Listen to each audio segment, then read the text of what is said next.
There is always that one tactic you come across, that actually resonates with you and likes the way you like the way it plays out. It shows you beautiful football. It kind of goes in line with the way you feel football is meant to be played. And you come across that tactic, probably maybe you download it from somewhere, or somebody shares it with you on Discord, or you find it anywhere online, and you sort of have it in your back pocket. You haven't really had time to get around and test out the tactic for yourself. I have that one tactic. I have a tactic that is just like that. This is probably way back from Football Manager 2021, and this tactic is a 4-3-3 attacking overload created by RDF and FMScout for FM 2021. I did go on to replicate the tactic on FM 2022, but I never really had time to test it. And now the FM 2023 is on the horizon. The FM 2023 beta is already out. I've given myself time to go on to create the FM 2022 version of RDF and FMScout's attacking overload, and I'm here with that tactic on screen here, testing it out with three teams: Aston Villa, Roda JC in the Netherlands second division, and Athletic Tucumán in Argentina.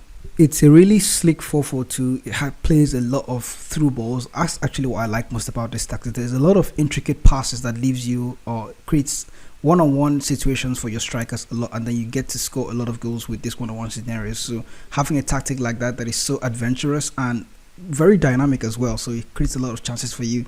And there's a lot of creativity in the side as well if you look at the player roles that are selected, and it's a fairly simple tactic. So as much as you have player roles selected that are sort of, let me say, tailored to be designated roles, there aren't much player internal instructions for this tactic, and there's also something I like about this tactic. So I'm going to share the tactic with you, go into details, looking at all the player roles and instructions and how they play out, and how this tactic went on to get good results in FM 2022, even though it was created for a different Football Manager game. So as I mentioned, I did go on to test this tactic out with three different teams: Roda JC, Athletic Tucumán, and Atletico Madrid. Roda JC are in the second division of Netherlands, and they went on to take second in their league. They had the highest goal difference of 44, and they were just 2 points adrift of taking first as being champions of the second division, but they went on to get promoted regardless of whatever happened.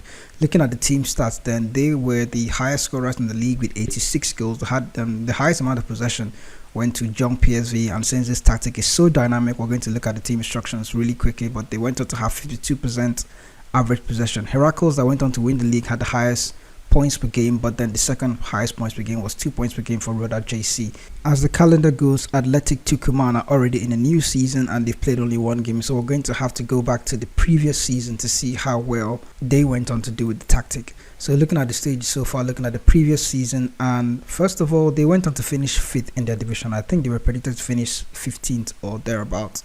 But looking at their 5th place position, they went on to finish, or they lost only 3 games in the league. They drew 9, highest, they scored 50 times in the league, and then 33 goals. So they did concede a lot for this tactic, so they weren't that much, they weren't so solid defensively, but they came right up there, up onto 5th place, and being a team that were predicted to finish in the middle, 3rd, 15th or 14th place, I guess, they did quite well with the tactic as well. Aston Villa were the one team that I think didn't really do so well with this tactic, even though it was suited to the way they play based on the player roles and player instructions, but that's something for debate, I guess. They went on to beat Chelsea by 2 goals to 0, but then they lost heavily to Manchester United by 4 goals to 0. That was away from home.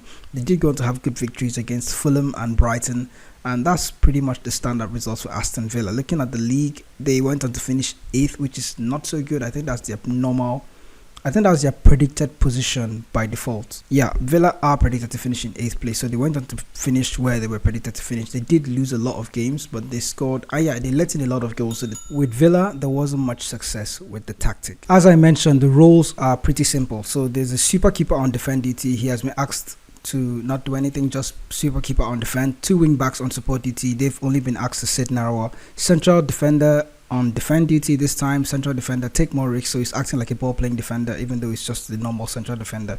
The DM is a regista on support, acting like the playmaker. He's going to get further forward, also drive into the box and cause a lot of havoc. There's the relationship for overlap is the Metala on attack DT and the inverted winger on attack DT on the right.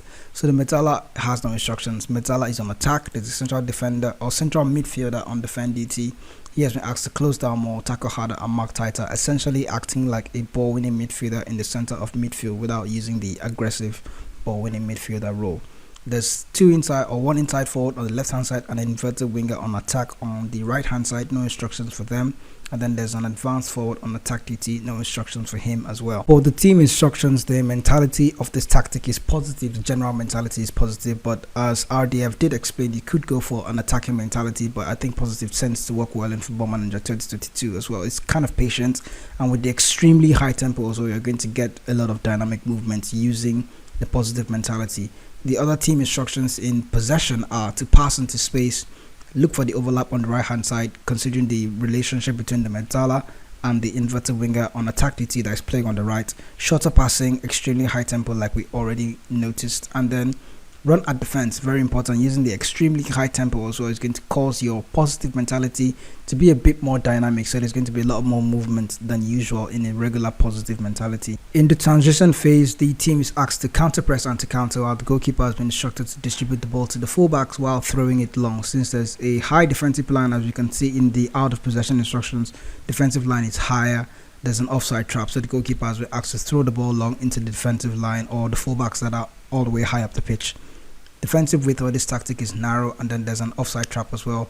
The pressing intensity is much more urgent. For other Football Manager games, you will notice this to be extremely urgent. Prevent short goalkeeper distributions while getting stuck in. So I'm going to attach a link in the description so you can download the tactic for yourself and probably tweak it as much as you would like into your own preference. And then if you enjoy it, let me know in the comment section as well. And if you're new to the channel, even us, remember to hit the subscribe button and turn on the notifications bell so you can get notified when new videos come out. I'm still working on new Football Manager 2023 content, Football Manager 2023 tactics, hints and tips as well. So stay tuned to the channel, hit the subscribe button, remember to leave a like for this video. I'm going to catch you guys in FM 2023.